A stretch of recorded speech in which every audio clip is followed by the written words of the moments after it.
Hello and welcome to another video on the Intermediate React version 5, a course taught by Brian Holt, the software engineer that has previously worked at Netflix, Reddit, Stripe, and right now he's currently the PM of Snowflake. When the idea of this course, the goal of this course is to learn the tools and techniques for building production ready React applications. So here we're gonna see a lot of advanced techniques like code splitting, something that I'm quite familiar with, server-side rendering, testing, and transition, as well as tools like Tailwind, TypeScript, and Redux, and also look at this state management, all other state managers. So you have, for example, Substand, right, which is a lightweight version of the Redux pattern. Okay, but as you can see here or in this video, what we're gonna do is understand a little bit more of each one of those models. So for example, hooks in depth, what are the use cases, as well as look at this particular techniques and tools for that. So uh, the idea of the previous version, because as you can see here, this is the intermediate React version 5. It means that there are several previous versions. Is that Brian Hall always talked about any hook that React launched in the docs, right? But it turns out that the vast majority of them wouldn't be able, or developers are not going to use it anywhere, or they're never going to use it because this is just for specific Facebook problems. So therefore, I don't think it is worth the gray matter to store them. So this is going to be here. We're going to see is what are the most conceivable hooks that developer could use at some point. We started with useRef.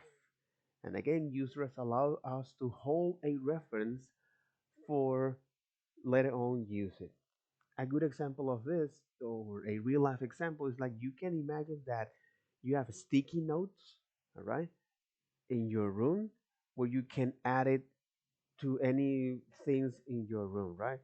And this sticker contains some information about it. So the idea of useRef is that by putting this sticker notes to any of these elements in your room, to your React application elements, okay, you can use hold a reference. So for example, in the case of setting a counter or a stopwatch, you can hold a reference and use it as, for example, in set timeout, right? This is one use case.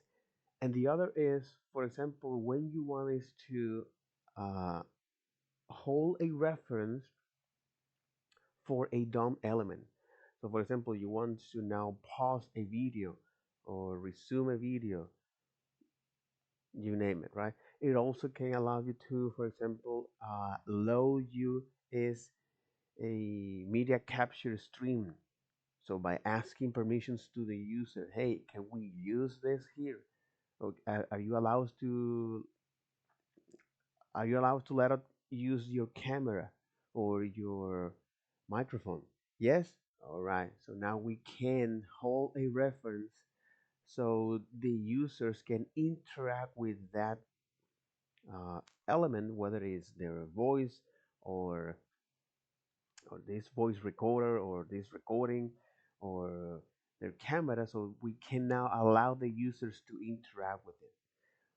So this is very interesting. They use ref. Okay, and the other is, for example, when you want to render elements here. Okay, so yeah, especially when you want to hold a reference of an element, okay, and then you're going to now render something in there. So for example, 3D elements, which is one of the examples that we use here for that. But the whole point of this is that this will allow us is to hold a reference, okay, whether it's for an object or for a DOM, so we can let it on using it, okay, and we are sure that this is the same object, okay. So this example is coming from here. We're using is the MIMO function, something that we're gonna talk about that later.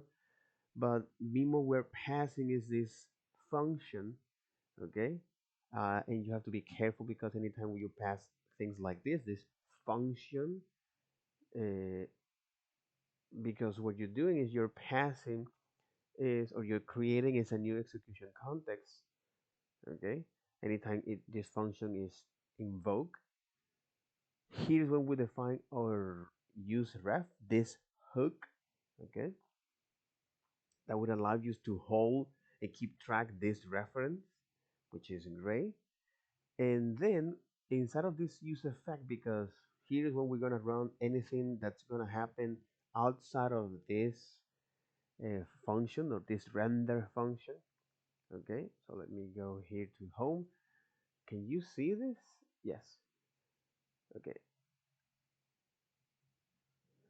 Uh, and then here's when we're creating is all of this special object here to create this scene and the camera as well as the renderer.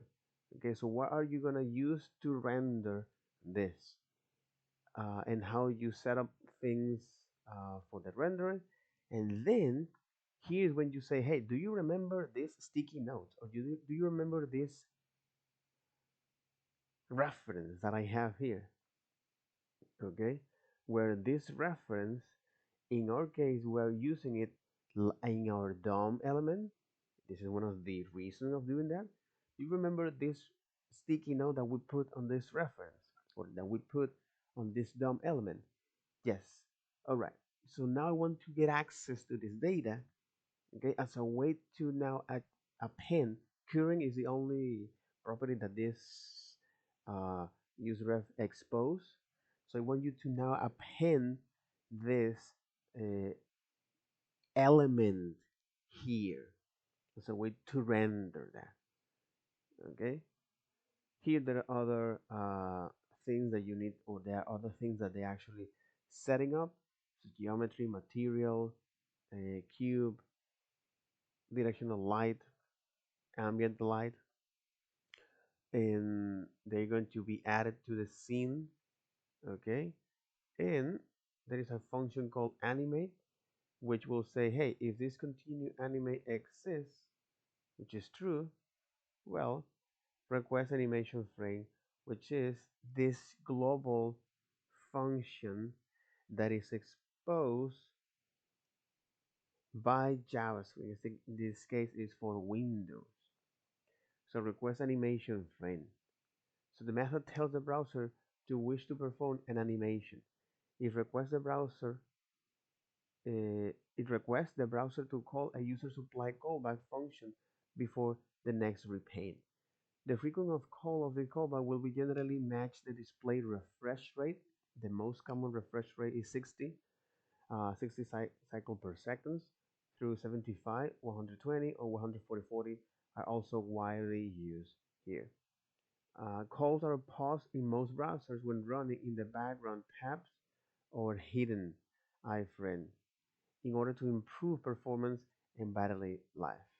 So it means that when you're not in the current tab, so it paused that. Good. Uh, so that's pretty much uh, what we're doing here with this useRef.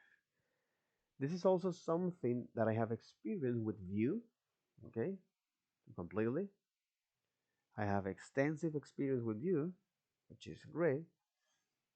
And In this example, an element is animated for 2 seconds. The element moves at speed 0.1 pixel per milliseconds to the right. So it is relative position in CSX can be calculated in function of the time elapsed of the animation. So what it's doing here in this just example, as a way just to get yourself familiar with request animation frame, right? Is this, hey, this is the element, so element you want to animate, start, previous timestamp, and done. So you're gonna do this one step by step. If the start is not defined, so you're gonna do that with you're gonna define that whatever you're receiving as this function. Uh, Here you are now is saying elapsed. So well, okay, what was the time that has already passed? Okay, if previous time is different from time step, which is something that you define outer here the global scope. Okay, math.min is used here to make sure the elements stop at exactly 200 pixels. Okay, okay, so hey, when you reach 200, reach to this count, and then you're going to transform that element that you get it here and say, hey, if the count is equal to 200, then done is true. So that's the entire reason that they're using is this. Hey, stop in the 200, stop in the 200. So if a life is less than 2000, stop the animation after 2000. So that's what you're gonna tell here to actually do, right? So is this so this function which is passing is this callback is saying, hey, you're gonna animate this. Uh,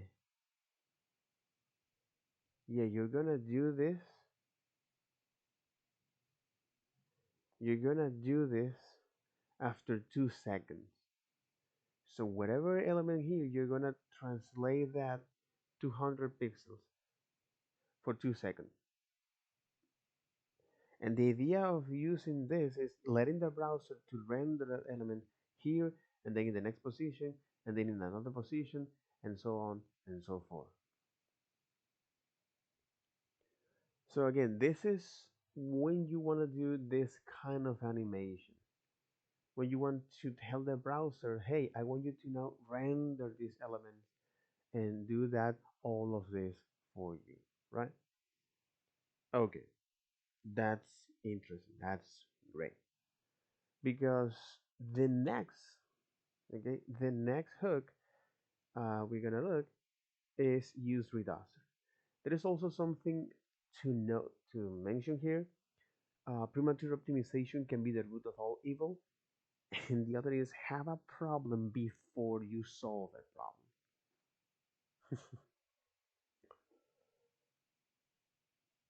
So today we're gonna look at the useReducer here, which is great.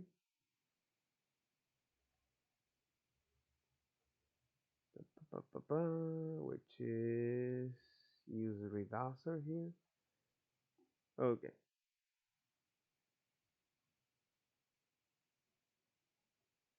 there you got it. And so I imagine many of you are at least surface level familiar. Something that we add here. So I think most of you are surface surface level familiar.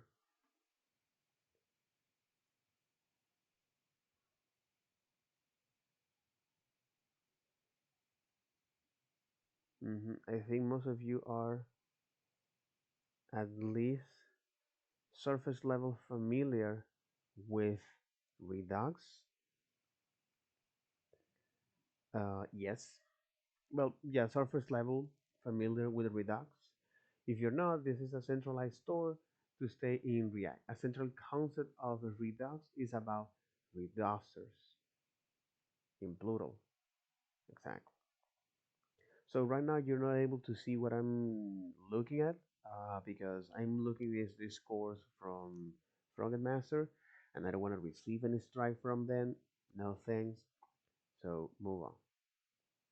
With Redux, if you're not, it's like a centralized store for state in React. A central concept to Redux is the concept of a reducer, which is a reducer is just a really fancy way of saying I have a function. That function takes in a bit of state, it takes in an action, and it gives you back a new bit of state. So this is a central. So reducer, exactly. A central concept of Redux is about reducers. This is just a fancy word to say I got a function that receives a state and an action. Okay, I'm got a function that receives a state, a state, and an action, and return and give you back, and it give you back a a new bit of a state. That's really it. Yep, that's really that's really it. Okay, so is this function, and if you're familiar with high order functions and callback, right, is this function that takes a state and an action uh, and give you back a new bit of a state. That's all is what reducer is. If you're familiar with reducer functions from arrays, okay, where this is a function that are going to perform a callback or an operation or a transformation across all elements in a collection to give you a single output. So for example, if you want to now count the number of elements, uh, if you want to know is the average or the sum, uh, or other perhaps statistics about a collection, okay, this reducer actually will go over each one of those elements, okay, and actually compute that. So for example, if you want to know is what is the minimum, what is the maximum, uh, that kind of thing. There is another function that you can look, for example, in the callback here, I think it is, yes, in the callback here, which is part of the course from JavaScript Advanced Concept, where the idea here is to see how you can now use, for example, insertion or unions. All right. Another interesting exercise was the majority or prioritize.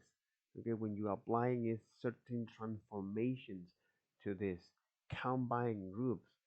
So we mainly use reducer is with uh, any any operation that we want us to perform to collections, okay, where you need one single output.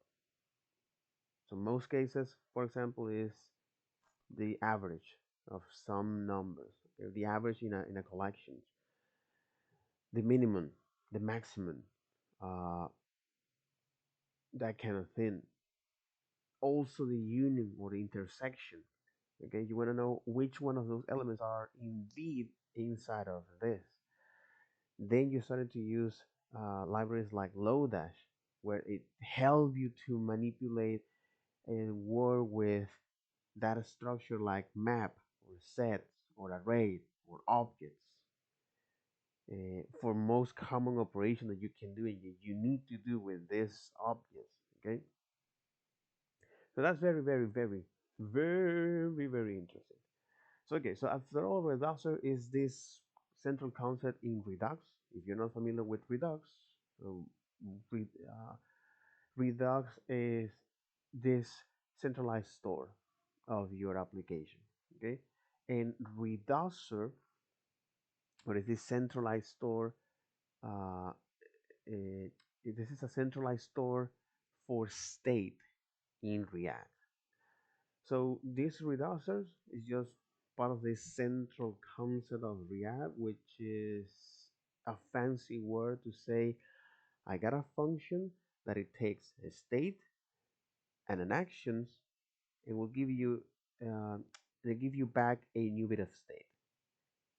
That's really is. So the idea of this is because now when you're doing this, you have a function that is highly testable and debuggable for that.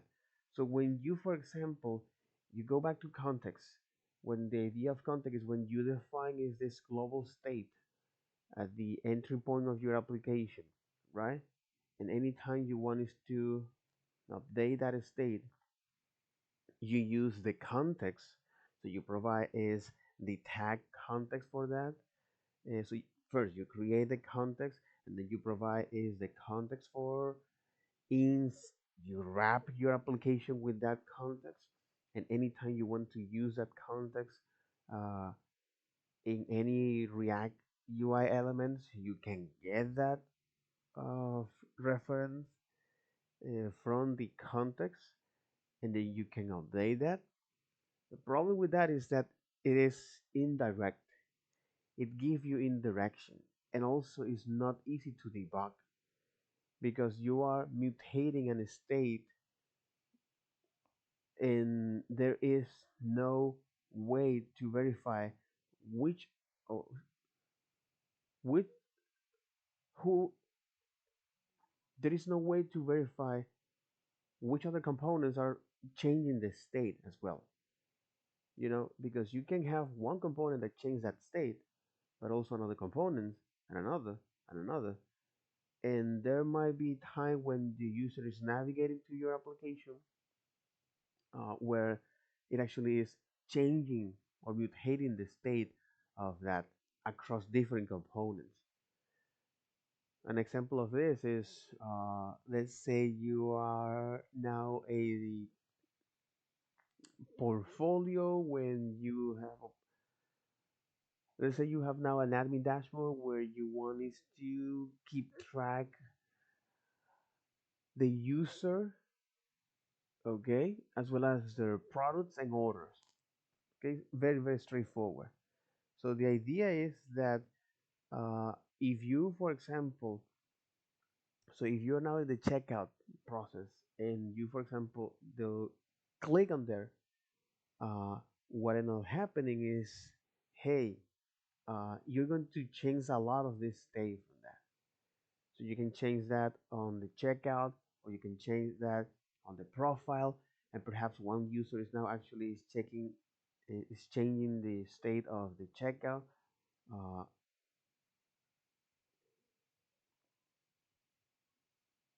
the point here is that, as you can see in that particular in the previous example with context, okay, this indirection or this inability to know when the state change, this inability to keep track when a state change is what cause a lot of headaches, troubles, calls at midnight, stress. So because you don't have control about it. So that's why we have, for example, now this uh, concept of reducers. Okay. So okay, with that little bit of a view, which is something great. Now move on. So we have this function here. Let's just make that really small. Called reducer. It takes in some piece of state. Our state, Okay, this is this exactly. looks like, Mm-hmm. if I can find it right here. It has an H, it has an S, and it has an L, right? That's all it is. It's an object with three properties on it.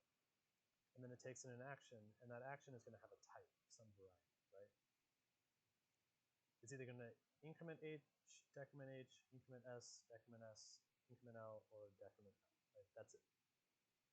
those are the six options for how to modify this particular bit of state.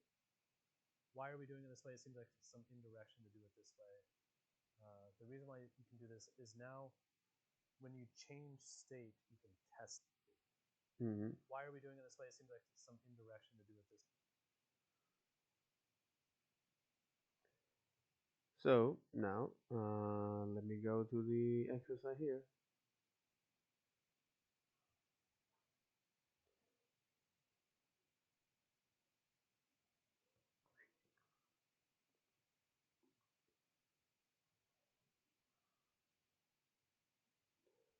I think I already have my own fork,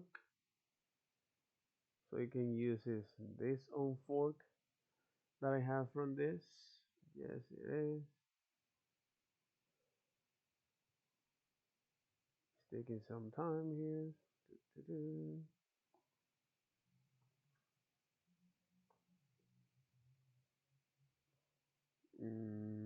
Use Reducer. Exactly. There you got it. And then now here in this example, because I want to have the feeling here of how I can create this, right? And here's use Reducer. You have to indicate which reducer you want to use, which is you are going to pass is a function, exactly the name of the function of that reducer, as well as the state. Exactly. So as you can see here, right? As you can see here on the use reducer, hey, it's receiving is a state, okay, where this reducer is actually going to get is this state and some actions.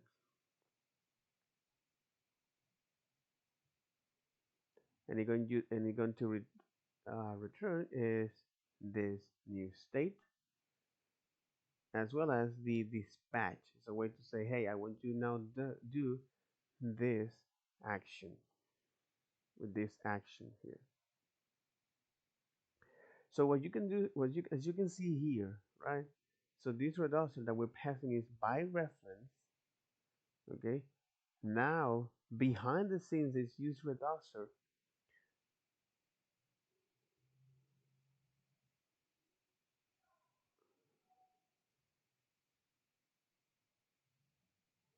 So this use reducer here, what it's gonna do is that not only take this function here, which it has the state and the action, and to me it is interesting because it's like that state is something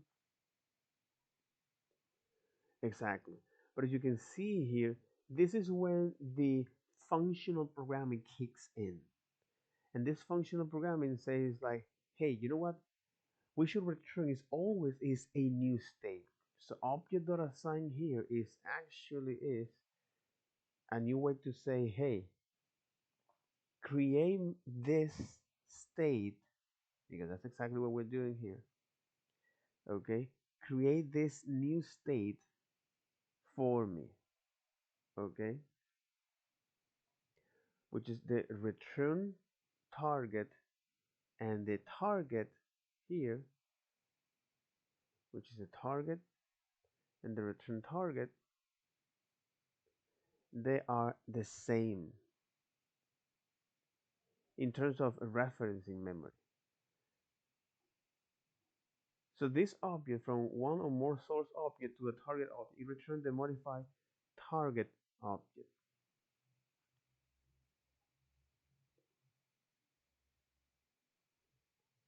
But as you can see here, property is a target object and an overriding by property in the source if they have the same key.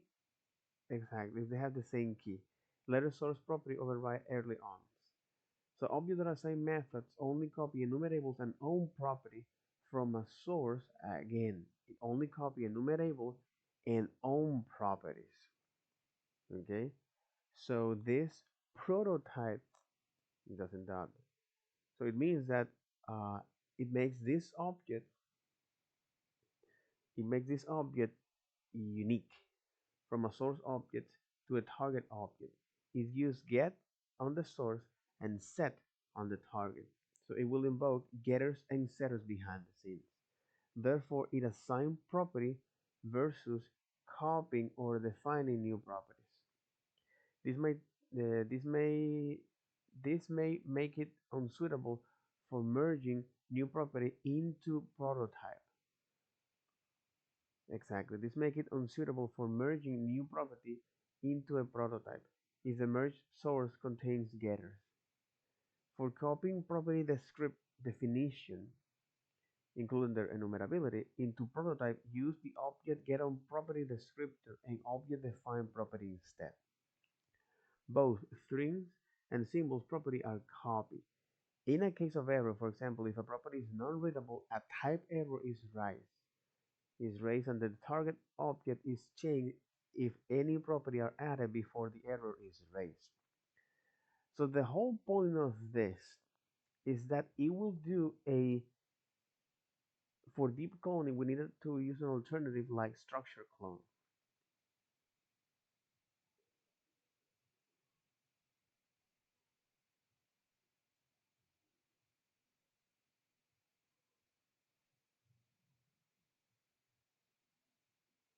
Exactly. For deep cloning. And then you got is merging objects. Merging object with the same property. Okay. Copying symbol type properties on the prototype chains and non-enumerable property cannot be copied. Which means is that you can with the object.assign, okay, with the object.assign,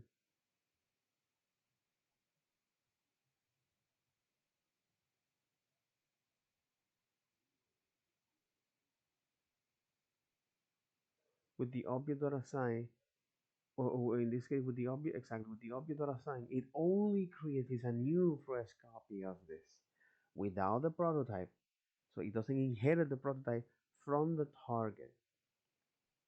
The reason of this is that you want is to now create is a new object from that. That's the entire point of this. You want to create is a new object from that. So a new object here that doesn't inherit, that doesn't have this change. It's a new object with these new values. Okay. Static method copy all enumerable owns property. So I want you to now not have any link. So the proto, which is the thing that anytime when you create an object is something that by default JavaScript does as a way to inherit property. Okay. But here with object.assign, you say, hey, please only set or copy, all right, only assigns property uh, here. So I want you to assign its own property on this object, not the prototype, not whatever you have reference to the proto inherit change. This is something important to understand because especially when you want to create a new state, which in our case is this, why do we want to create a new state from that? Okay, well, because it'll make much more easy for us to debug. Creating a new state is also part of the functional programming that will allow us to create more robust applications, easy to debug and to maintain. So there's some trade-off here, especially with object-oriented programming, which is a good might be a good way to actually is um, model objects in real life, in real world. But when it comes to keep track state change, for example, you model a car, the classic example, you model a car, and then that car has is the brand, the name, the price, okay?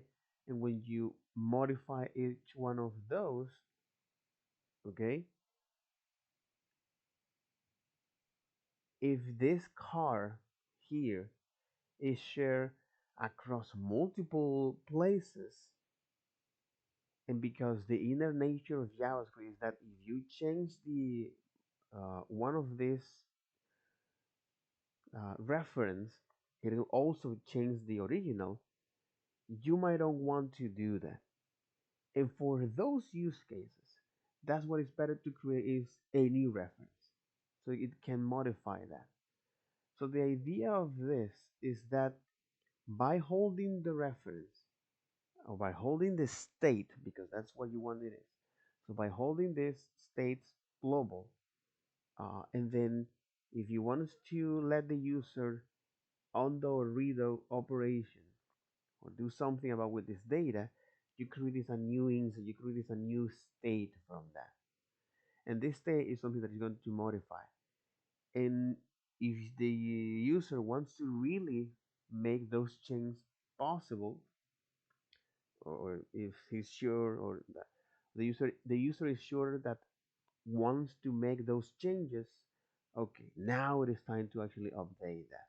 But do not do that unless the user wants to do that. So the whole point of this is because React, after all, you have with React is this the value proposition of React is that you have a state that you want to generate view out of it.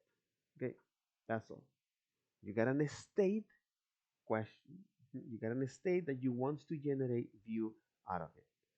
That's all about it. And in this case, if you have a state that you want to generate view out of it, okay, and if that state change, you might want to reflect those change across other views, okay, and you want to make those change easy to debug and easy to maintain and write. So this makes a lot of sense why we use, for example, object assign here. Because object assign say, I'm going to create or I'm going to set, which is something that they mention here, right? With the object assign here. hmm So with the object assign say is that I'm going to assign properties to these new objects. I'm going to assign is the own properties. Okay? I'm going to assign it its own properties here. Uh, because when you take a look at the object here, the object, all right. So the anatomy of the object property, prototype properties, exactly. This is quite not readable, or how do you say it? Because most of us are visual learners. We might, or I am a visual learner. Okay. Uh, so because there is no way to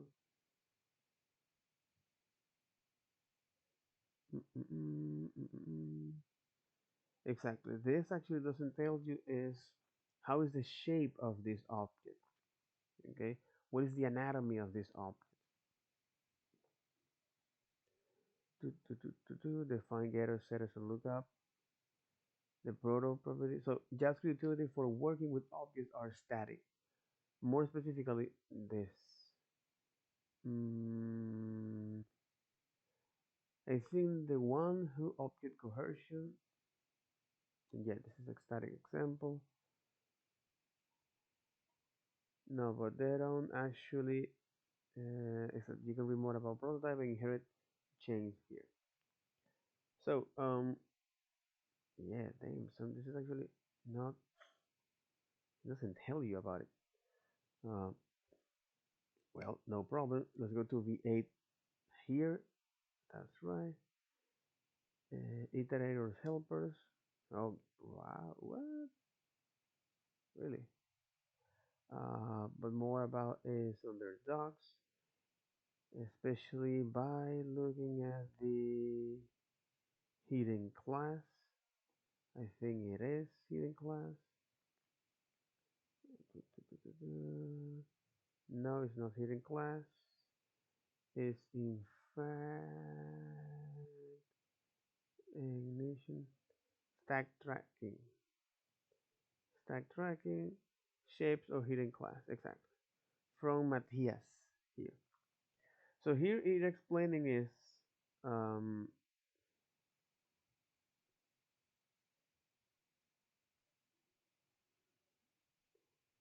this is another interesting read. But here is explaining is what happening is exactly when you are passing JavaScript code to the browser. Okay, and this is exactly the anatomy or the shape of that, right? So anytime you now have is uh, the object, or anytime you create an object, you will have is the property attributes, okay, the description about this property, as well as something that they don't add that here for demo purpose. Yeah, but as well as the prototype. Okay.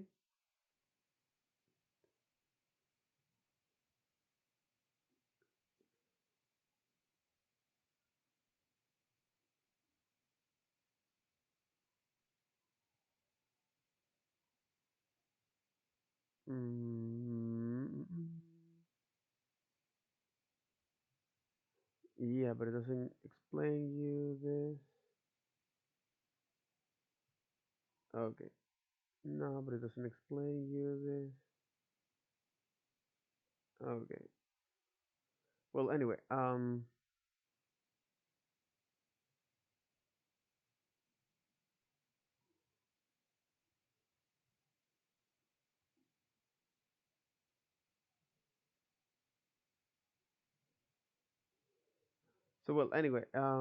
the whole point of this, okay, is to try to understand.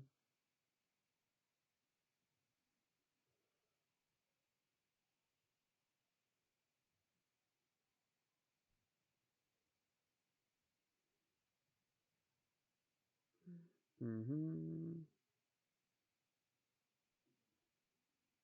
So the whole point of this,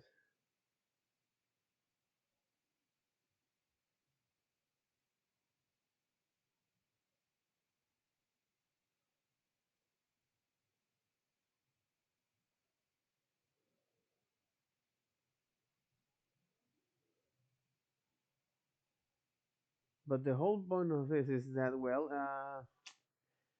that to me is something lame here, because it doesn't tell you. Yeah, there is no visual representation here, and this is one of my old pain points here, because I should dedicate time to learn about that. Yeah, yeah, yeah. Especially just the JavaScript hard part.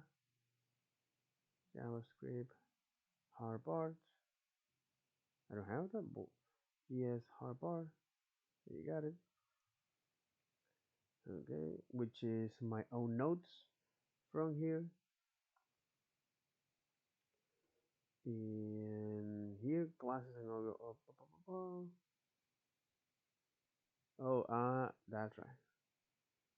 Oh, that's on me. That's on me because I didn't put it there. Okay.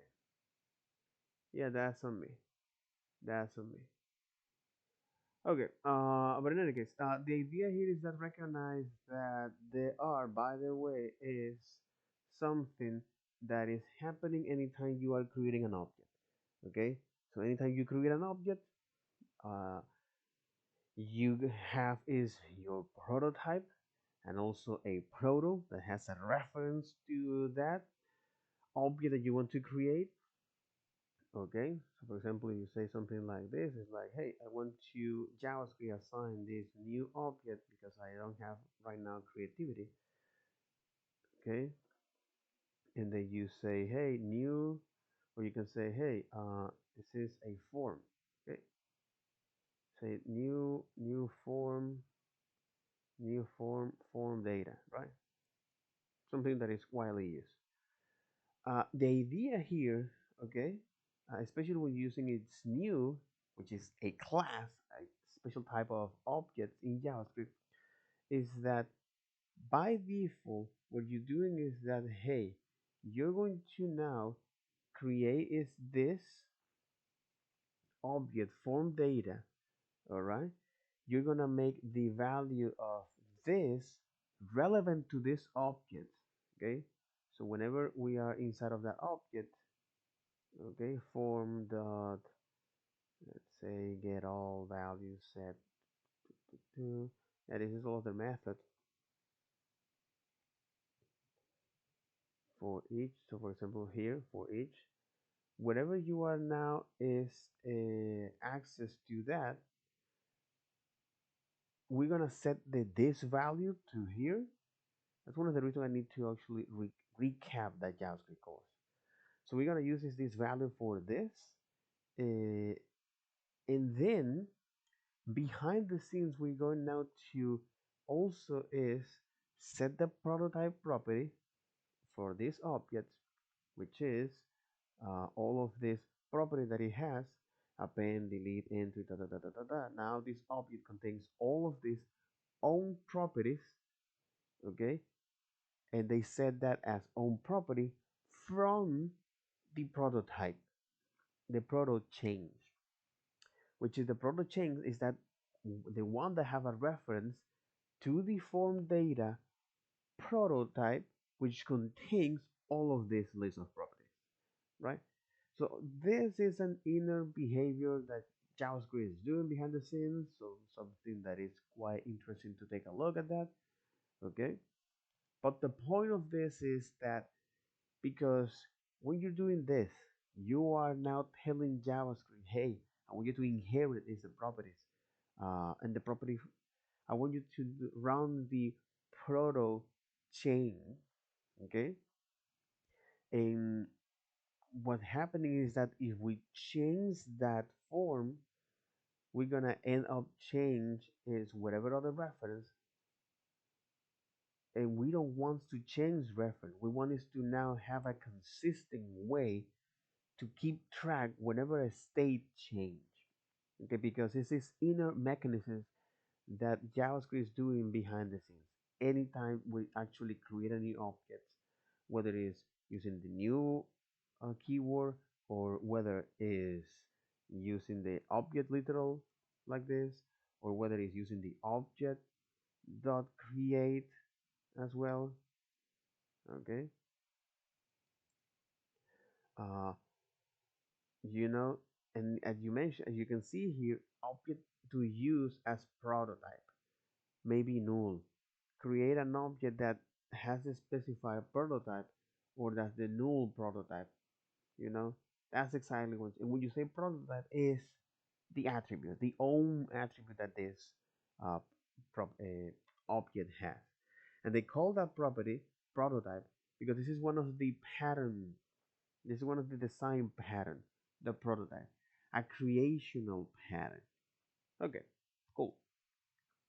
So this is the reason why we use this object.assign. Okay, because we don't want the JavaScript by default actually is uh, giving us the the inheritance here.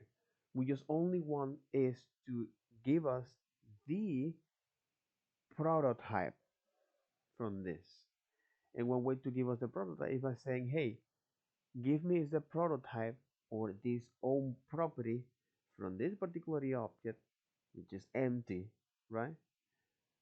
Followed by the state, as you can see here, the object dot assign here, the object dot assign here, like so. Exactly, the object dot assign is the target and source, and it can have multiple source, as you can see here, okay, which is the source object containing the property you want to apply. That's the idea here. So, hey, I want you to apply now. I want to apply to this target object is whatever you got in the state. plus this a new transformation, right?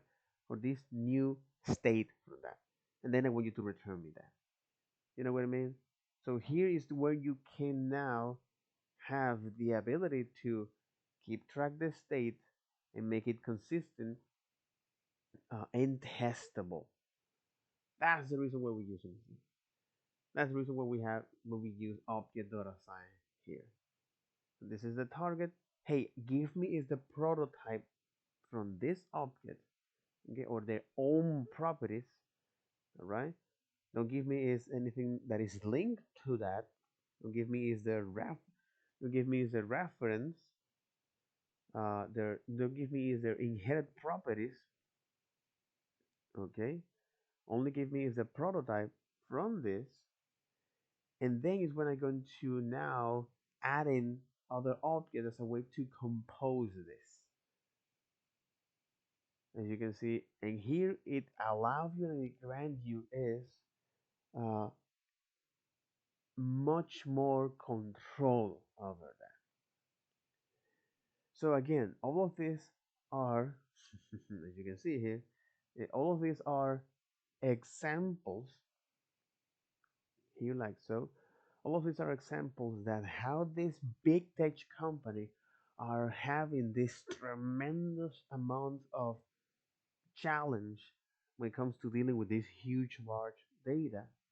And yeah, basically is that.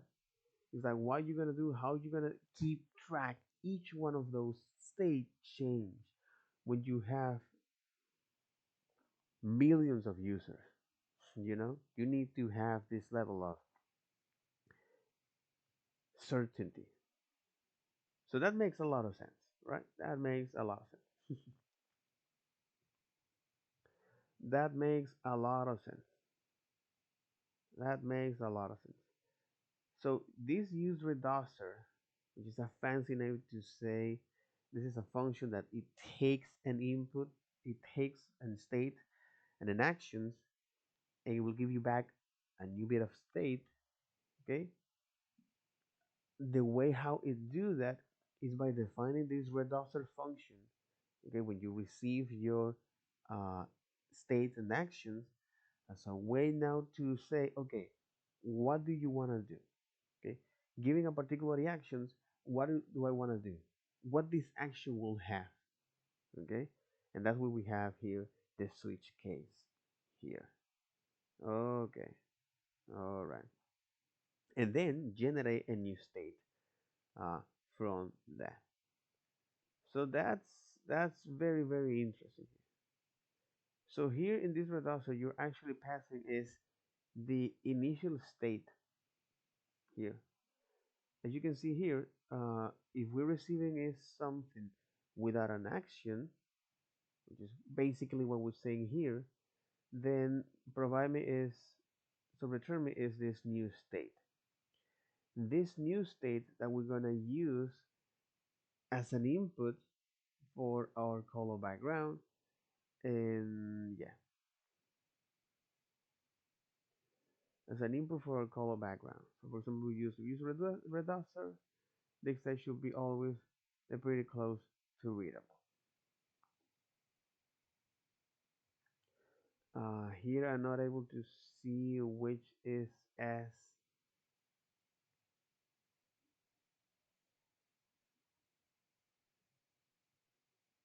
If I want now to read this, I can say something like this. This must be, in fact, all of them must be 50.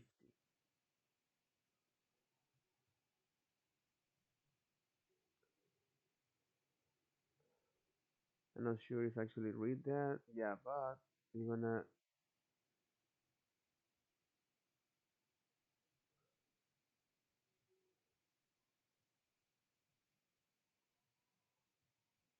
the S as well as the L.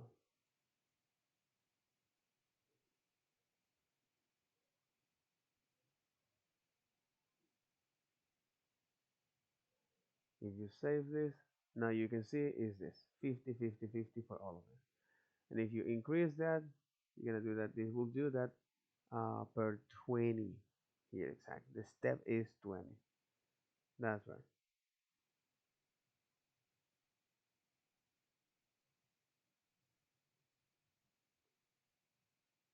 And as you can see, the text should always be pretty close to readable. So that's something very, very interesting.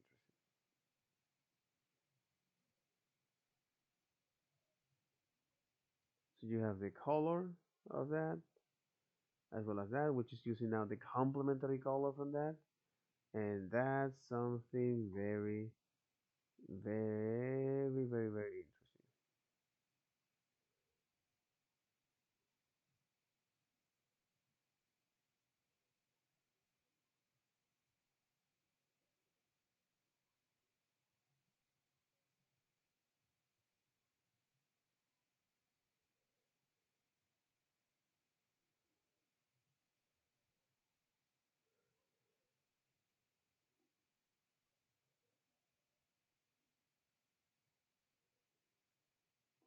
But is that limit 100 exactly? Fancy logic to make sure the number is between 0 and max here.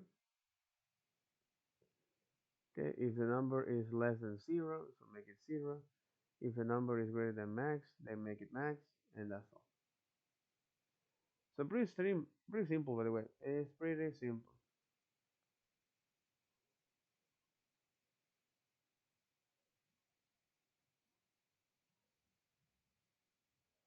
And what we're calling limit? Oh, it's this here, 7. Exactly.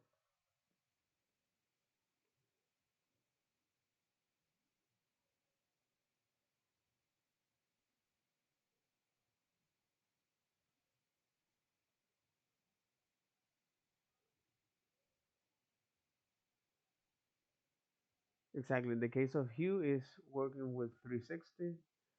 For that, in the case of saturation and lighting, is go up to 100.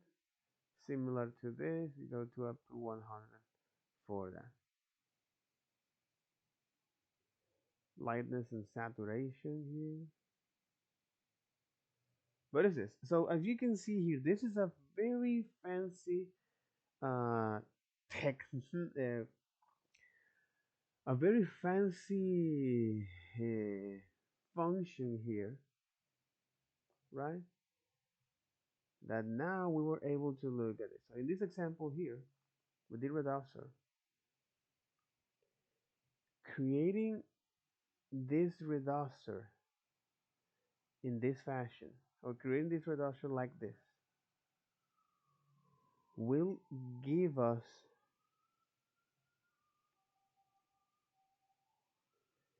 a deterministic behavior,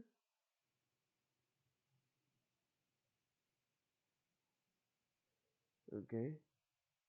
Deterministic, determinis, deter, deterministic, exactly. This will give us a deterministic behavior. Okay, creating this reducer like this will give us a deterministic behavior, testable, testable, deterministic behavior, testable, and maintainable code. Maintainable code. That's the whole point of using is this. Yep, completely. So, mm-hmm.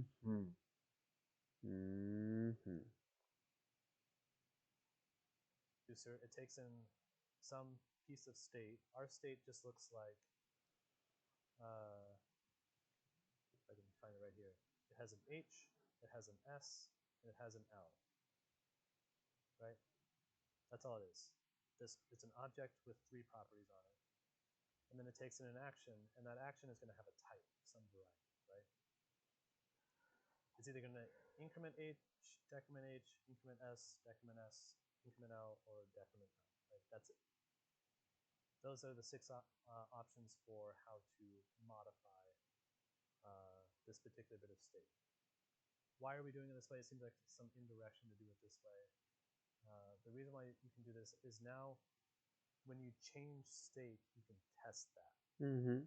So this reducer, Which is it gives us this deterministic behavior, testable and maintainable code.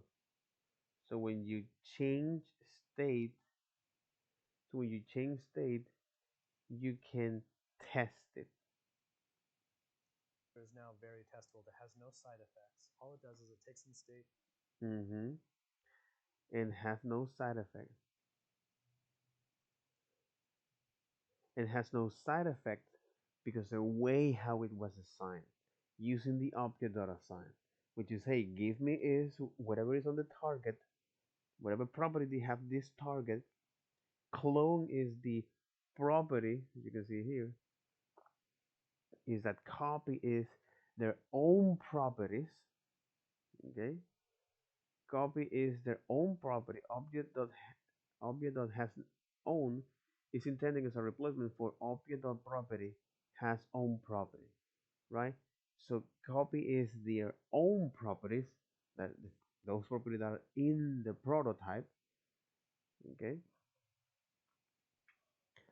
And then you're going to compose, or then you're going to now apply the property that contains from the following sources. But the whole point of this is that you are now creating is a new instance. You are not having a reference. This is pretty much like saying, like when you reserve is when you say const variable one, okay, or you can say here const con constant one when you assign that to a primitive, okay. So the whole point of this is to mimic the behavior of a primitive.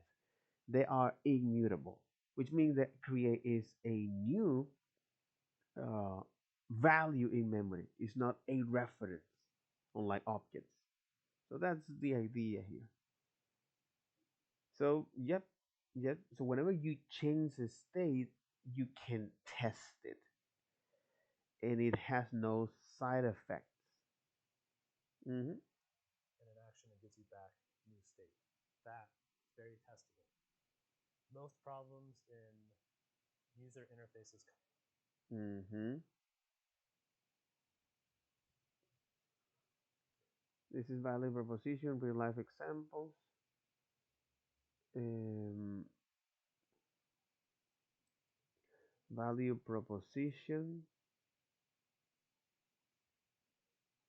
Okay, so value proposition is make state change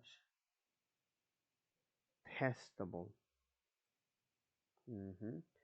Make state change testable with no side effects. Okay, that's the whole point of this reducer, by the way. That's the whole point of this reducer, by the way.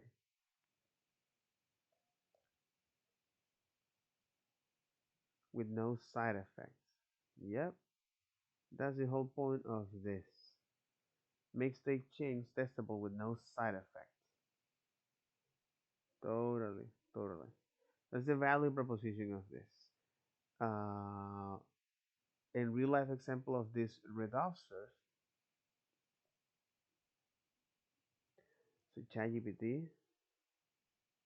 because now I want to take a look at example. Uh,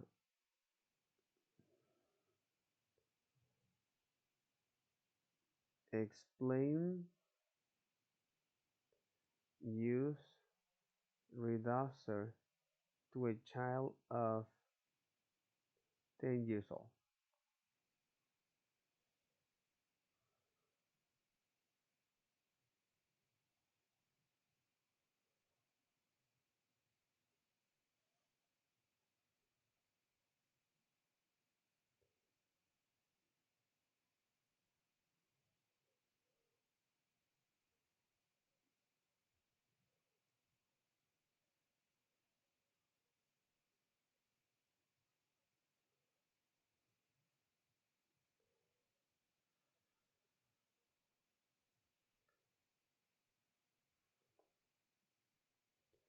Let me now explain useReducer to a child of 20 years old.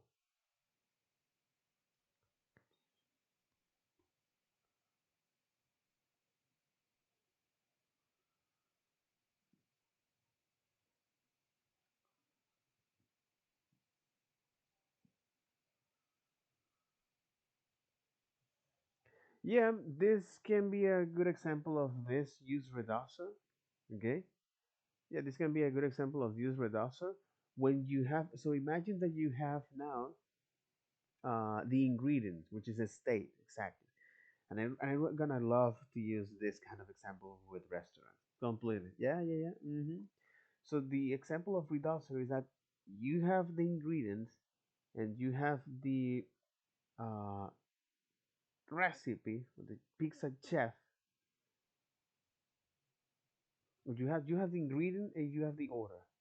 So okay, a good example of this is like if you have a pizza restaurant, okay, the way you can explain reducer is like you have your ingredients to make your pizza, as well as the order, which picture you want to have. You want the client actually doing. So the idea here is that with these ingredients or the state and this order, okay, you want to pass that to the chef, the pizza chef, so he can now do that, okay, and generating is the pizza, and generating is this new state. So the previous state is that you have an order, you have the ingredients, all the ingredients, the mass, the tomatoes, all ingredients, mashed tomatoes, salt, pepper, cheese, all the ingredients, and you have the order that coming from the customers. You pass it to the chef, and the chef say, "Okay, I know what I have to do." Bling. Hey, Margarita, uh, fugacera, Margarita, Fugacera, you name it, there you get it, right? You get this new state. Why are we doing this? Because when you do that, you can now have much more control, okay, about the ingredients, about the order, and about the time that the pizza or the chef is taking to do all of that, okay? Why do we want to know that? Well, as a way to satisfy much more and more and more customers. So when your business start to grow and scale, that's when you want to use this. I really love this like real life example of reducers. Okay, I really love this real life example of reducer. So they use reducer, which is the function itself, which is the pizza itself. That's what it's gonna do. You're gonna receive these ingredients. So the pizza shop, okay, which already have the ingredients, the pizza chef, and the orders for that. I really love this analogy here. Completely, completely, completely. In the pizza or any restaurant. But the example of pizza is very, very. Oh, pizzas. Um, yeah, with pizzas. Um, exactly. With pizzas. With Jesus. With pizza, burrito, taco, you name it, right? But that's the idea here. Okay, okay. I love that real life analogy. And the reason why I'm doing is Go this. from mismanaged state. And so making your changing state testable is very valuable. hmm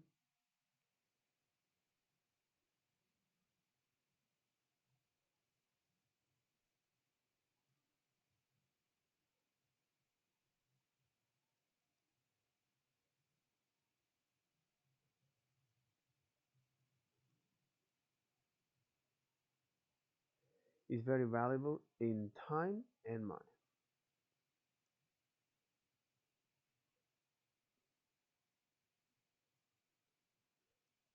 So I have this HSL. If you're not familiar with HSL, it's a way of describing color, just like RGB, right?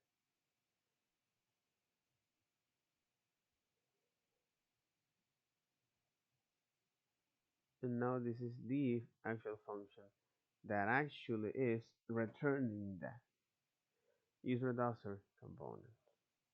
Mm-hmm. Holy moly, 2.5K forks, Jesus. And on bottom, you're gonna dispatch is that.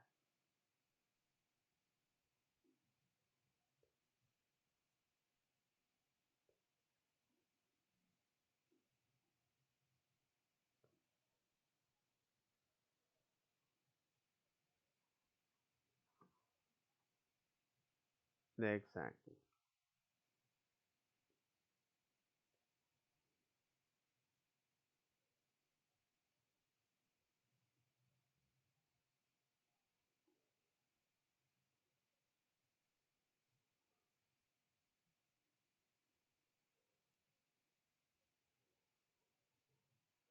So, but the idea here is once you're able to look at this, all right, this,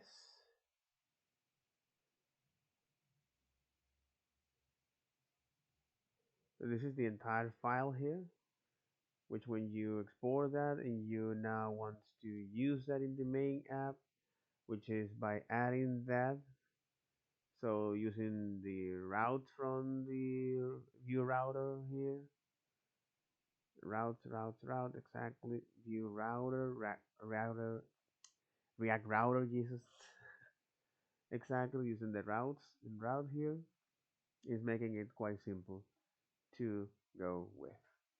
All right. I am assuming that it's adding some style to that, perhaps in the routes,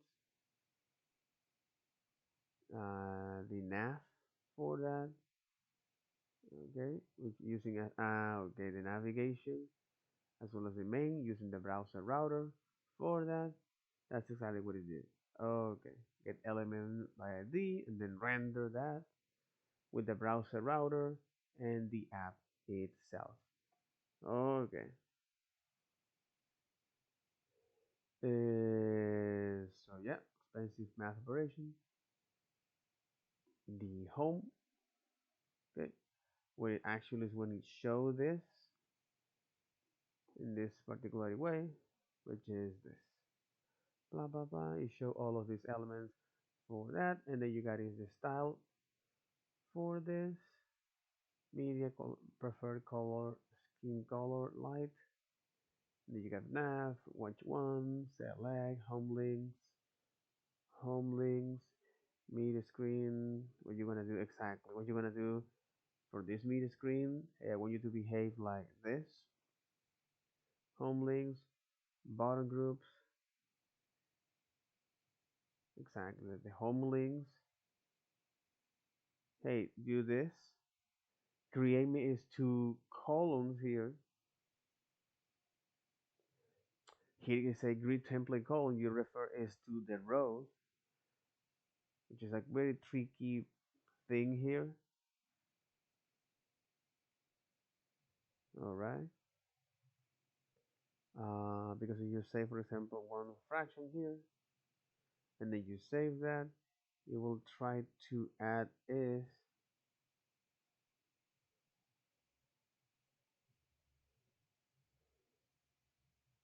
Oh, yeah, that's right. And want to modify is this, for example. It's just a way to actually playing with this. Oh, there you got it. Here is when you define this. Now this makes a lot of sense. Okay. And when this is smaller, okay, exactly. The smaller it is, then you're gonna collapse that into two columns. Exactly. Otherwise, spread that normally. So let the browser do the heavy lifting of computing is that. All right. Okay. Cool. Cool. Totally cool. Um. Yep. Okay. That was very interesting. That was very interesting. I can even copy all of this particular code the way to say, hey, this is in fact all of the file here. Okay, it's nothing too fancy, I must say here. This is the reducer example, the GSX. Okay, this example use HSL. If you're not quite familiar with HSL, no problem. This is a way of how you can model color here.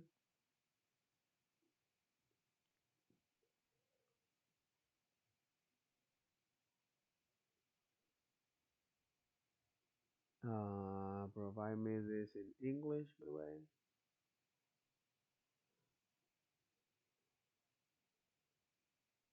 For computer graphics. And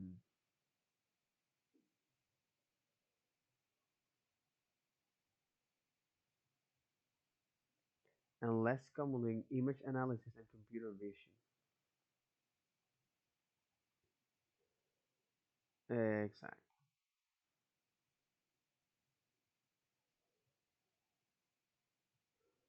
But in any case,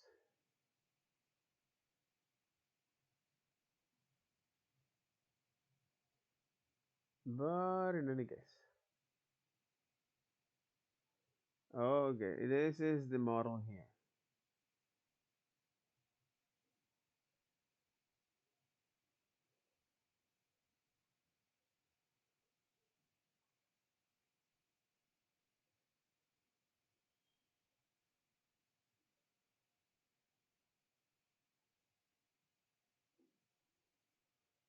Which is they transform use this cube into a cone or into a cylinder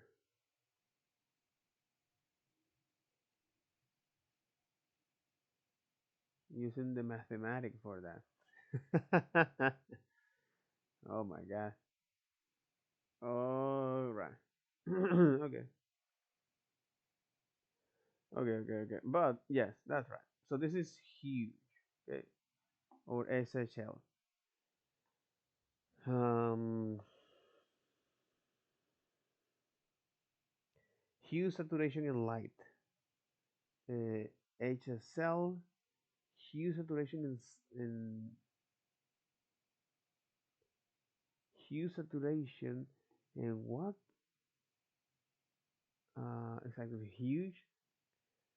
All right. Hue, saturation, and lightning.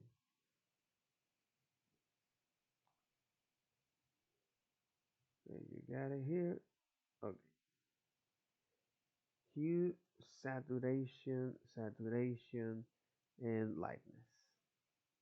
Okay, matiz, saturación,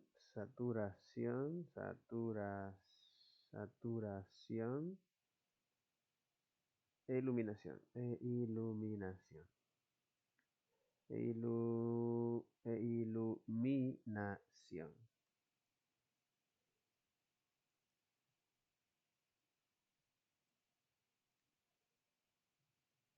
iluminación. Igual para acá. All right. Yep, that was interesting. Cool. or lab or any one of those. It's hue, saturation, or the saturation is readable as long as you're on the opposite side of the color, right? So the text will remain readable as much it the text will remain readable as it is in the opposite color or in theory. Not totally true. You'd have to get into like lab color space to really guarantee something to be readable, but you can see pretty close, right? I'm rotating around the color wheel. Not guarantee because you got to go a color lab, but It is, but it is pretty close. And the text is still remaining fairly readable. But I'm doing a 0 to 360 and then going back around, right? Because HSL is like a color wheel, basically, right? So, in other words, you're just imitating Redux behavior using just React, using this hook called useReducer. Some people basically say, like, I never use useState, I only use useReducer. It's a replacement for useState. Right? useState and useReducer accomplish the same thing, just different things. I find this a bit heavy-handed. I think in this case it's kind of elegant. So, like, if I'm doing something like this where I have to have some sort of like complex interaction between uh, how my state is changing over time, useReduce is Mm-hmm. an elegant way to solve that. But if I'm just going from true to false and false to Exactly.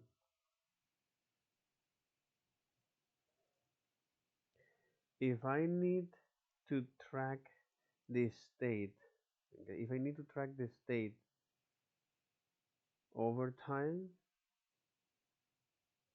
which is that the value here,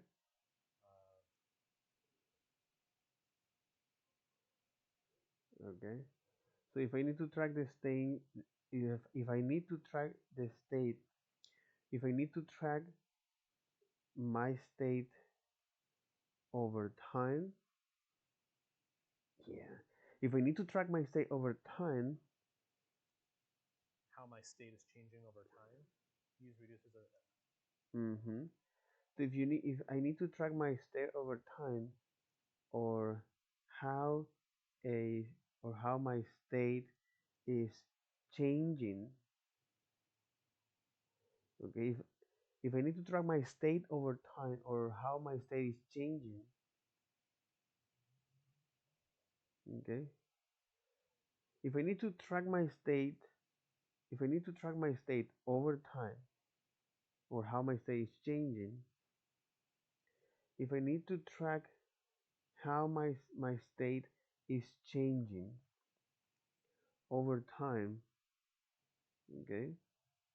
So if I need to track how my state is changing over time, okay. So hey, I need to track is this new state. I need to track is this new state. You know, if I need to track how my state is changing over time, use Reducer is an elegant way to do it for simple states. For simple state, as a replacement, as a native replacement, okay, as a native replacement for context. Useful in logging. Maybe useful in logging. Yeah, might be useful in logging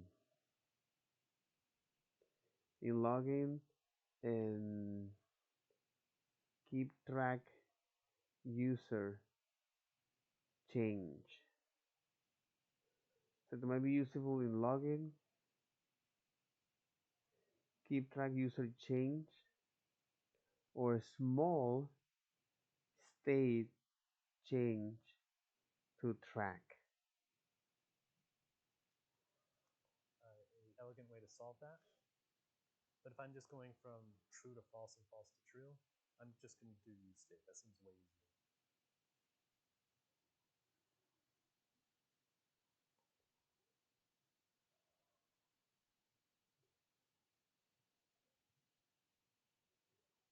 So that's use memo.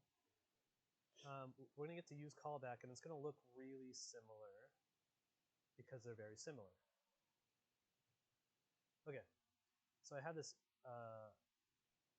useRef component, right? This is actually literally the exact same component that we looked at in the useRef example. I don't want this to re-render ever, basically, right? But you can imagine, like, let's say I have some callback that I'm providing into this. You can imagine this would be something like something to update the parent, like it could be like a hook function. It could be some sort of function that I need to, render this home component correctly or something like that. I don't know, some sort of callback that I have to give into the useRef here, right? So I'm getting back this prop here called cd into my useRef component. If this is not literally the exact same callback every single time, it's going to say, hey, something changed, right? So to prove my point here, I have my useful callback here. Okay. We're going to get to use callback, and it's going to look really similar because they're very similar. Okay, so I have this useRef component, right? This is actually literally the exact same component that we looked at in the useRef example. Mm-hmm. I don't want this to re-render ever, basically, right? But you can imagine, like, let's say I have some callback that I'm providing into this. You can imagine this would be something like something to update the parent, like it could be like a hook function. It could be some sort of function that I need to, render this home component correctly or something like that. I don't know, some sort of callback that I have to give into the useRef here, right? So I'm getting back this prop here called cd into my useRef component. If this is not literally the exact same callback every single time, it's going to say, hey, something changed, right? So to prove my point here, I have my useful callback here. If I just copy and paste this here, and I save, and I re-render, 3 just gives up. It's like, you're trying to re-render me way too much. I don't know what to do about this. I'm done, right? That's a problem. So that's why we have this thing called memoized useCallback. You can memoize a callback and then pass that into the function. And if you remember from that previous section, this is wrapped in memo. Just memo. Also important. It has to be the component you're passing into has to have memo wrapping it as well. But using useCallback and memo together, you'll get this ability to not re-render the component every single time. Going back to useCallback. Use callback. So that's the point of useCallback, is to memoize some callbacks so that you're giving the exact same function in every single time, so that memo can cause this component to not re-render, despite the fact that this is re-rendering every single time that ball moves back and forth, right? If you're looking at it and saying, that's pretty specific, it's because it's pretty specific, right? It's a very specific performance optimization. But in a case like this, it would be essential. You wouldn't be able to accomplish this any other way.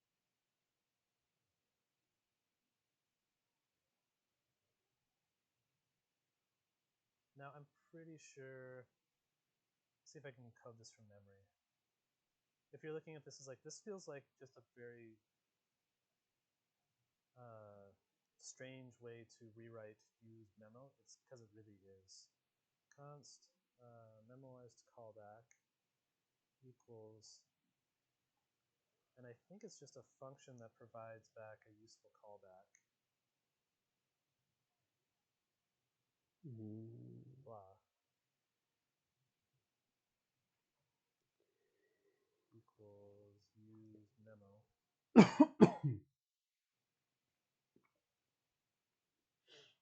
Yeah. So line 15 and line 14 here are actually precisely equivalent. They do exactly the same thing. So it's just a specific use case of use memo. I think this is actually literally how it's implemented inside of the hook itself. So. But it's there.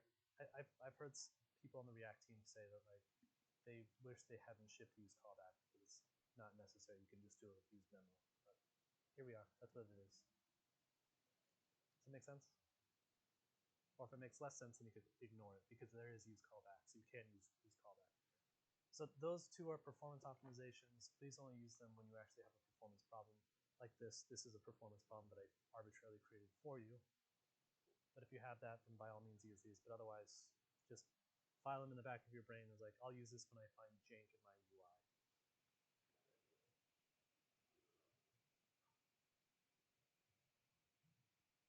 So I have this bit of UI, and I want to be able to measure this text area whenever a user. Use callback is because all of these are very narrow specific, man. All of these are very narrow specific. Use callback here.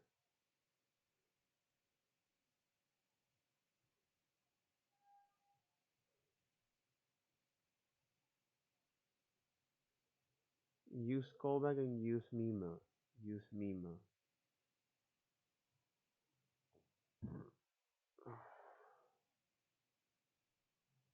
Use callbacks and dependencies and calculate value dependencies.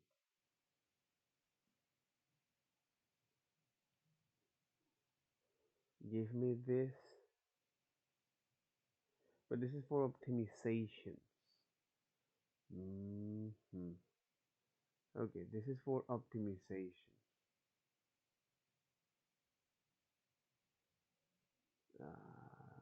Give it to me on English, man. Give it to me on English. Let you catch the result of a calculation between renders. Ah. Use callback. Let you catch a function definition between re-renders. Use skipping re-rendering of a component, updating state from a memoized callback, preventing an effect from firing too often. But again, this is because our rendering optimizations. This is our rendering optimizations. Use callback and use memo. Use callback and use memo.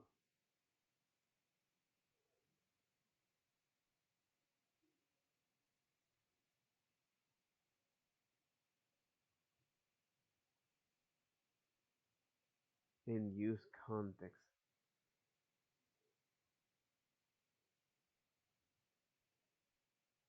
Use callbacks and use memo.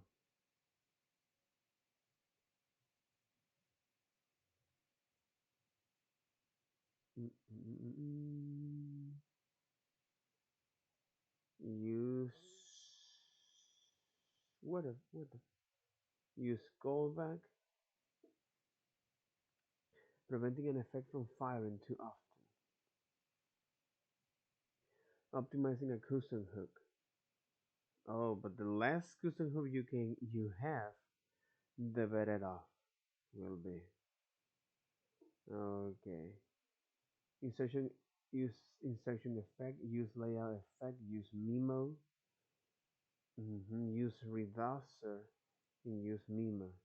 Skipping expensive recalculation, skipping re-rendering of component, memoizing a dependency of another hook, memoizing a function. These memoization techniques, which are helper functions, to say, hey, please compute this only once, okay? And if you already compute, so please compute this only if you haven't computed that before. If you do compute it before, well, return me the value. Okay. Helper function. This memoization technique was introduced by Donald Michie. Mm-hmm. Memoization, memoize.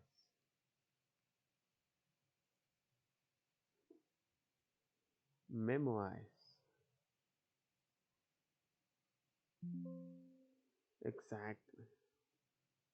Holy moly. Holy moly.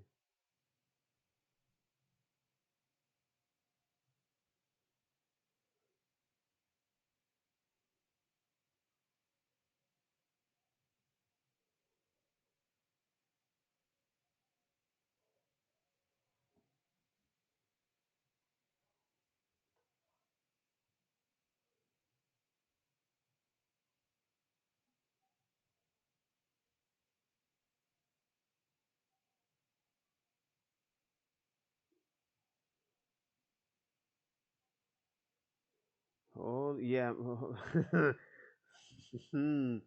Donald Mitchell was coined an inventor of this memoization. That's one of the reasons why, for example, Ernesto Sabato, this Argentinian writer, mentioned that the vast majority of these people from uh, state or from these big states, whether it's in the US or the Russia, where they competing vastly, okay, is because they were so extremely focused on the technique, the technology, because that gives them outcome in the real world. The problem is with a paradoxical problem to their souls. The point of this is, um, though humans humans ship to this Prometheic adventure of the conquer of the material world with a paradoxical price to their souls. That's one of the reasons why a lot of people on the US hasn't rebel against best salaries, and it also have caused this massive industry, this massive market in the psychotherapy and psychology and that kind of thing. Because the vast majority of all of us hasn't been able to deal with ourselves. And when you're able to deal with yourself for 30 minutes in a room alone, you can solve a lot of your problems. You can solve a lot of your problems. But these techniques, which is something that Ernesto Sabato agreed, of course, Ernesto Sabato died. I don't know. I don't know how Ernesto Sabato lived. Ernesto Sabato, okay, 2011. Yeah, damn.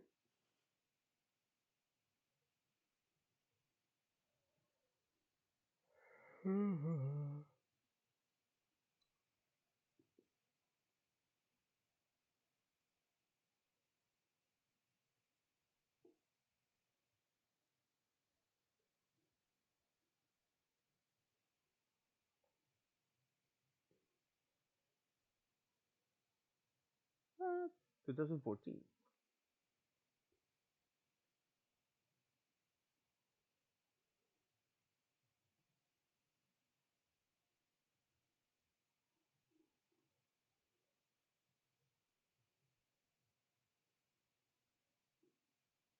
Younger.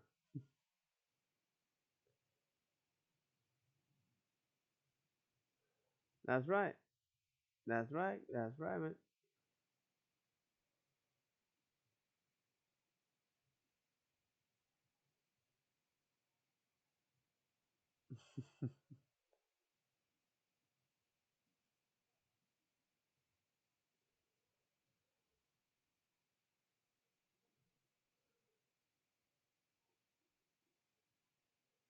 That's one of the reasons that that's one of the reasons why analyzing yourself and do the hard work for yourself is something that is crucial, vastly important. I get it why when he published El Tunal, man, a lot of people is like, oh, how dare you? Is that possible? Is something wrong with him?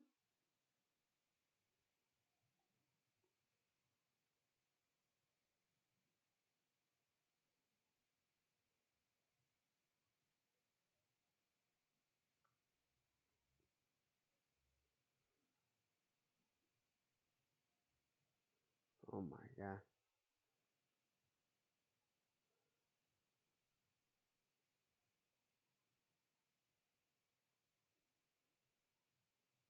Exactly. Fyodor Dostoevsky. Well, no surprise, man. Of course, you are dead. Of course, of course, man. Anyway, but there's something interesting that Ernesto Sabato described, right? Uh, and that is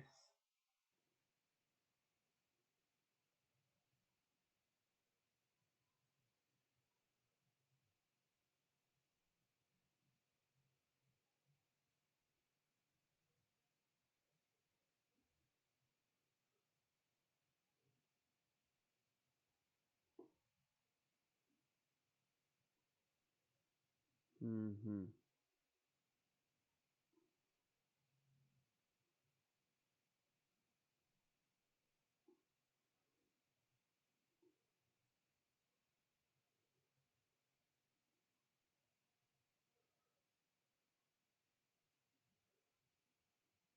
exactly the loss of spiritual value.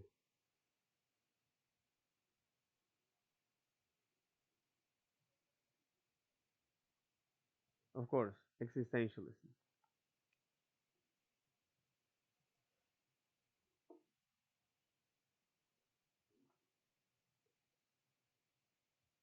This is interesting because there is a reason why there's a reason why a lot of uh, channels out there now burst in talking to having conversation, man. Because having conversation is something essential. Having conversation is something essential in your life, man. So in any case, the point of this, okay, is uh, I went over to that because we were talking about is techniques, memorization techniques, and how techniques in fact are very, very powerful. Look at me right now.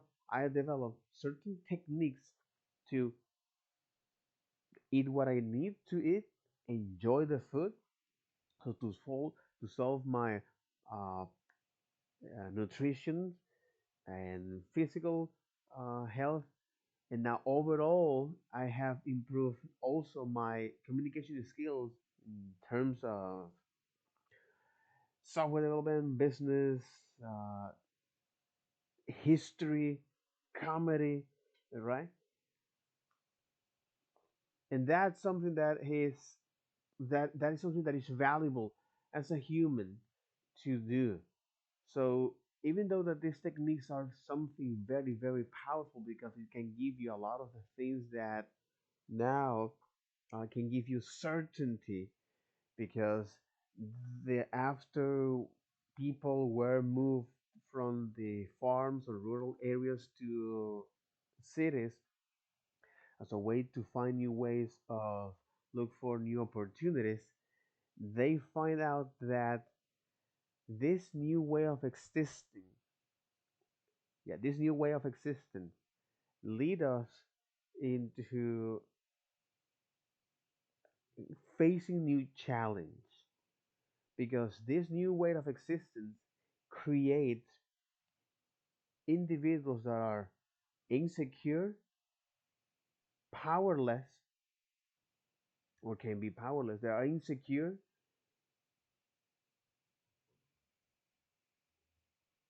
they are insecure, highly su- they are insecure, highly subjective, they are insecure and highly subjective. So this new of existence, if you don't deal with that, if you don't find ways, or if you don't find ways to deal with that inner state, with this new way of existence, that will translate into something that you don't want to live in your life.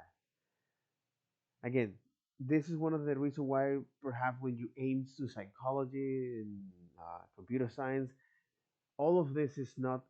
So right now, what I have talking is about computer science, uh, nutrition, fitness, and psychology. All of these aspects are intrinsically combined. So, In any case, we were looking right now at the use callback. Okay, this use callback. Because they're very similar. Okay, so I have this. So use callback and use memo here. Use use callback and use memo.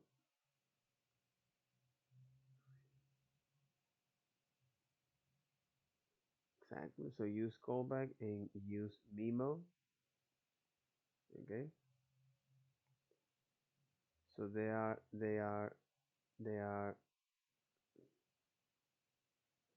very similar.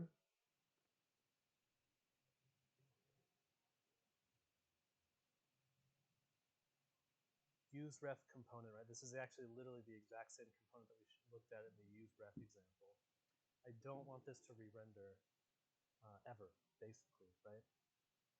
But you can imagine, like, let's say I have some callback that I'm providing into this. You can imagine this. Okay. I don't want to re-render this component ever. Only once. I don't want to re-render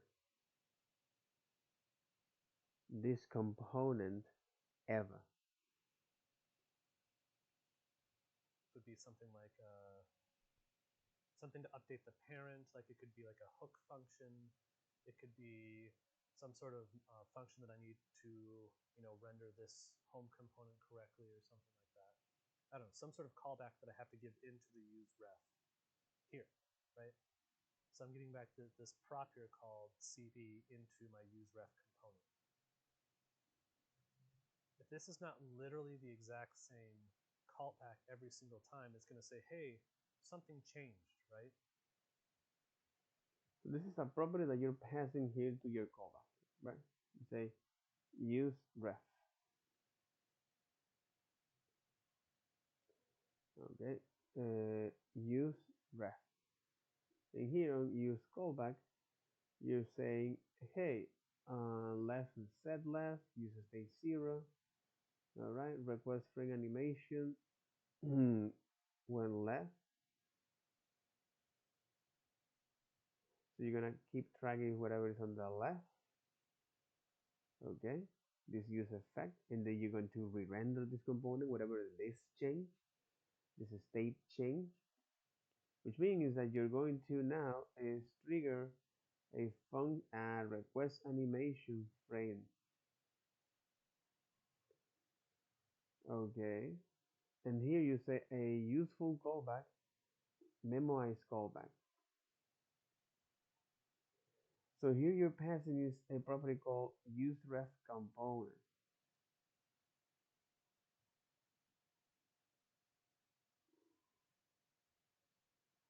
That's interesting.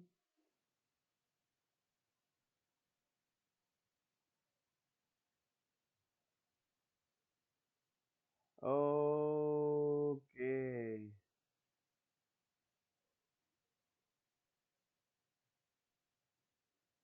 Okay, use ref memo, which is a memo function to do this. And if you take now to the use callback, what happens if I have two things exactly rendering? Okay, okay. If I have couple elements rendering, but I only want to one of them renders, so here, so what you're doing is to say, hey, request animation, animate this and set the left to 1, and left will be is this.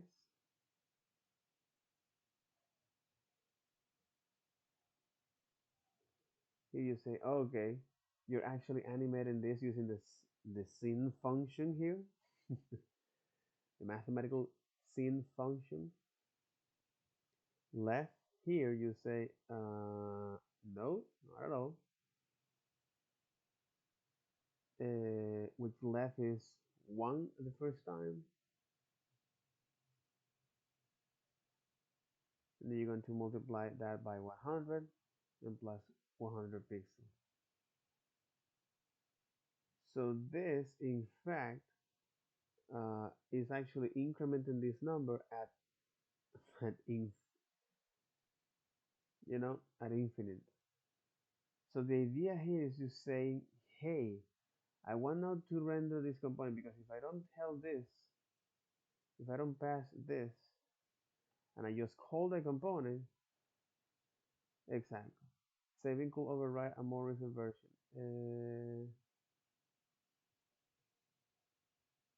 Says local as fork.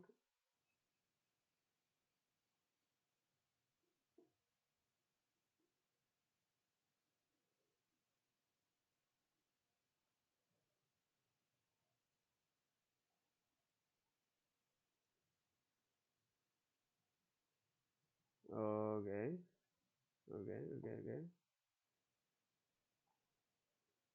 Please. So now that I'm doing is this, what happening is that I'm calling is a useRef component, and the thing here is that whenever, okay, so whenever this component will change, it will render this and this and this and this over and over and over, and it will crash this shit. You know. So for example, if you take a look at the use callback here, what happening is this rendering performance.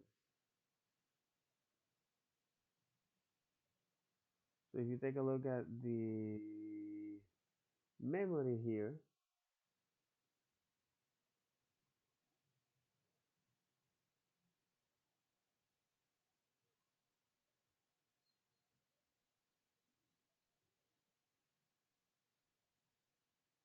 it's like using a lot of that.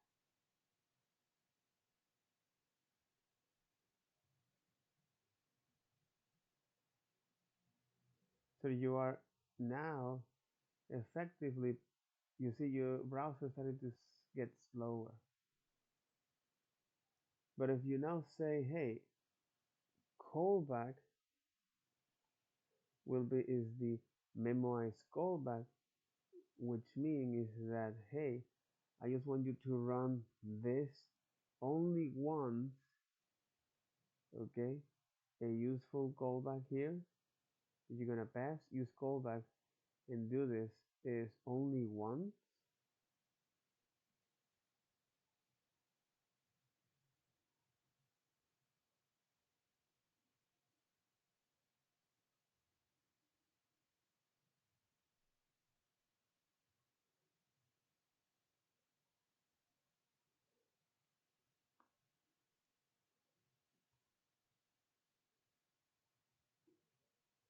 So the idea here with this memoize callback or use callback uh, or the use memo. So prove my point here, I have my useful callback here. If I just copy and paste this here,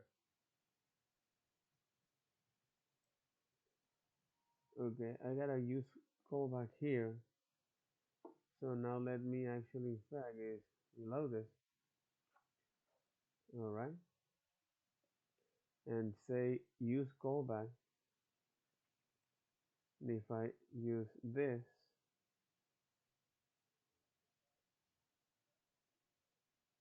you know how lengthy it is because it's, you know what it's doing is printing all of this element, is rendering is all of this element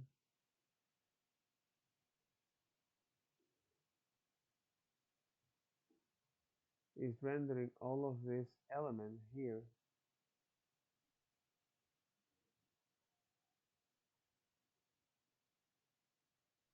because anytime that thing change, use this.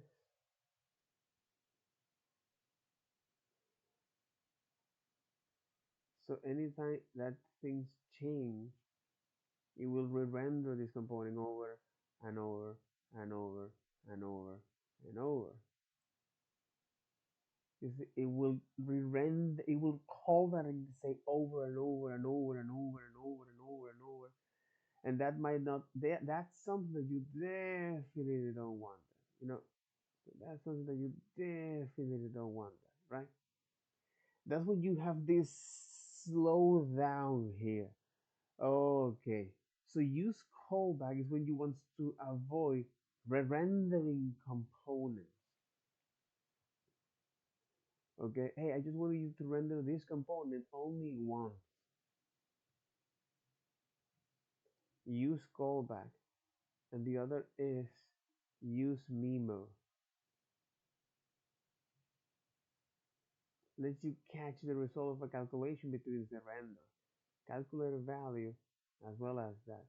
So if I recall this, which means is that use memo for that. But again, this is for rendering. Okay, rendering optimization. If I use this, let's say calculate a value based on its dependency, which means is that you're gonna do that when you're gonna do this only once, okay? And you're gonna do this only once. So for example, the use callback, that's exactly what it is. So now effectively you're telling to React, hey, yes, this component which takes care of handling is async or doing this change, so to keep track of this state change is a way to render this component. Hey, I'm going to animate this. I'm going to keep track of the state of this element. I'm going to paint that. Okay. But children components, I just want to render is only once. Mm-hmm. Okay. So the value proposition of this, because again, this is Facebook problems. This is Facebook problem. To avoid unnecessary rendering in child component from a parent. Okay, that makes a lot of sense. So if you take a look now and say use callback, which what it does is to catch that. Oh, come on, enough, man. What it does is to catch that. Holy, no, holy moly. Let you catch a function is between that. This is the function and the dependency here. Mm-hmm. Skipping expensive recalculation, skipping re-rendering a component, memoizing a dependency of another hook, memoizing a function. This is use memo and use callback.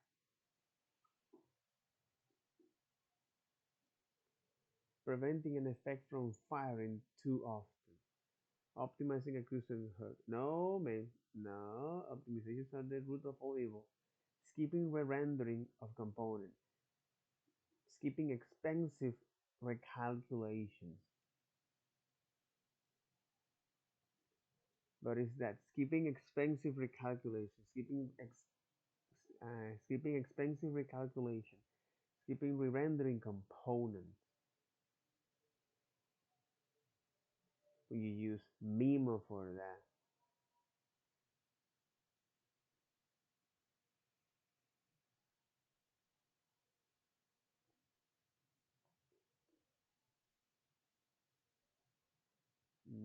To-do list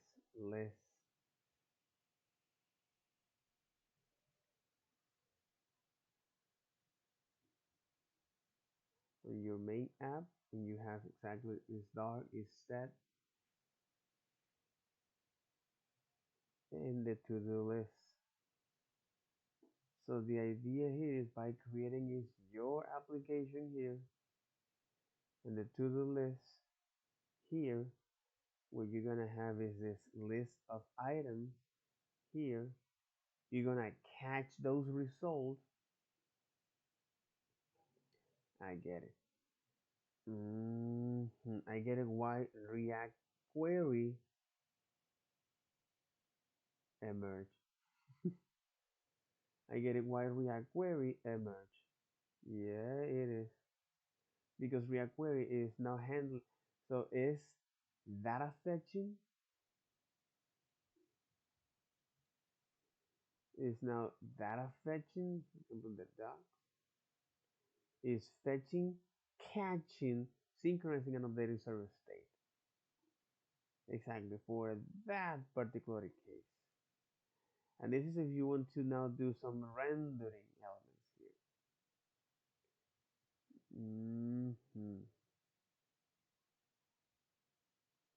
So show me is uh,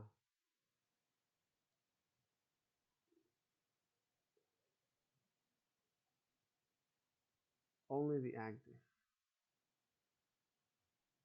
Exactly. Artificially slow. And artificially slow is on the list.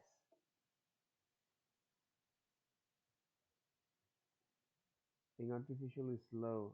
Okay, so in this component, you for some reason is artificially slow in that. Hey, give me all of the completed.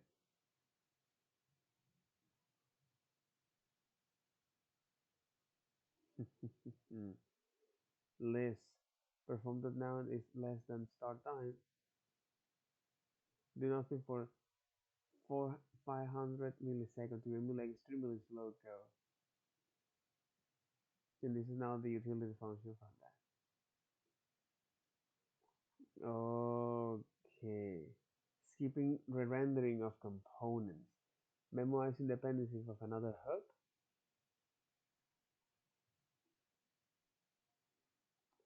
Exactly. Keep the things simple, bro. Because you don't own, you don't have Facebook problems. You don't have Facebook problems. To do that push, ID last text, go for a walk. Exactly. My calculation run tries on every render.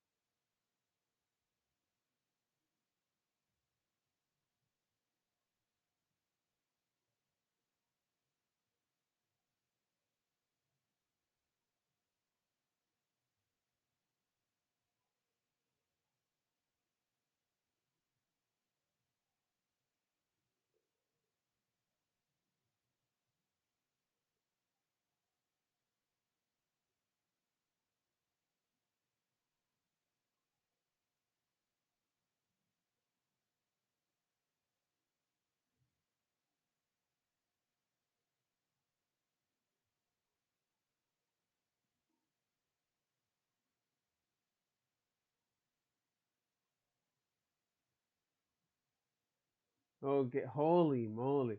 So use Mimo and use callbacks are when you want to skip expensive recalculation. So hey, I want you to catch these values.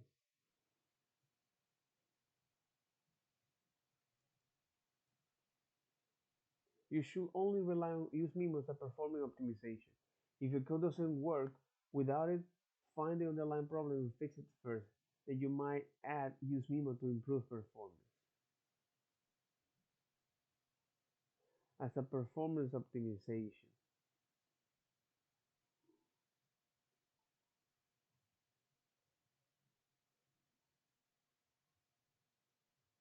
Exactly.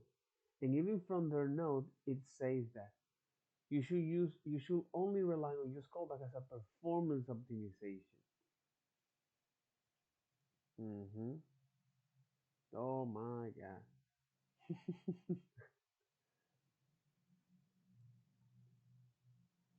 So you should only rely on use callback as a performance optimization.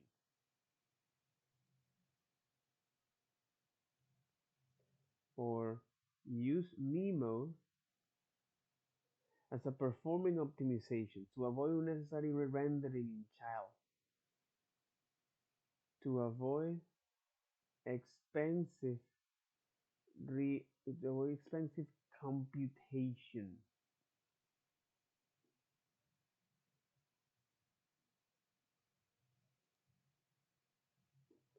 expensive recalculation, to avoid expensive recalculation or skipping expensive recalculation. Exactly. So skipping expensive recalculation, skipping re-rendering components, skipping expensive recalculation, and skipping expensive re-rendering. We're skipping re-rendering components. Again, you should only rely on useCallback or useMemo as a performance optimization. Caveat, right? Caveat, optimization, premature, caveat. Yeah, completely. Caveat.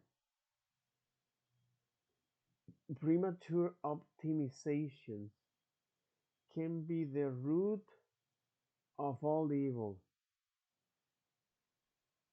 Okay? Holy moly. Holy moly. Alright. Oh my god. Okay, so that'll be all for this video. Yep. Take care. Bye bye.